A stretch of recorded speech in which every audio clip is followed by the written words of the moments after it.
Hi guys, 7e jour au Japon et ce matin on arrive à Tokyo. Par contre, regardez-moi ces escaliers. Heureusement qu'on voyage en sac à dos parce que c'était interminable. Après avoir déposé nos affaires à l'hôtel, on a été manger un kebab. Oui, on a déjeuné avec un kebab. Ça nous manque les gars, vraiment, ça nous manque. Et ensuite, on a été chez 7-Eleven pour manger un petit dessert et boire un petit café. Je vous laisse avec ce petit moment pas du tout romantique. Voilà, cinéma pour manger.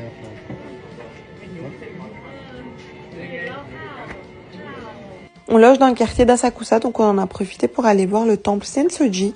C'était bondé de monde. Et bien sûr, on a fait l'erreur de prendre nos cafés qu'on n'a pas pu jeter parce qu'il n'y avait pas de poubelle.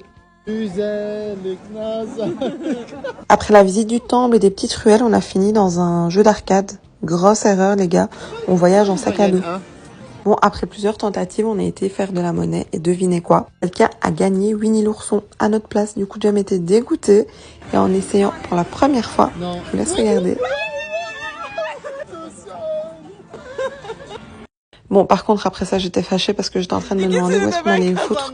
Et du coup, on en a gagné un deuxième. Parce que sinon, c'était pas marrant. À quel moment on voyage en backpack et on gagne des grosses peluches comme ça, les gars? Quelqu'un sur Insta m'a dit, c'est pas grave, tu vas goûter à l'expérience de voyager avec des enfants. Sauf que t'as de la chance, ils vont pas boire, ils vont pas manger, ils doivent pas aller aux toilettes. Mais c'était chiant.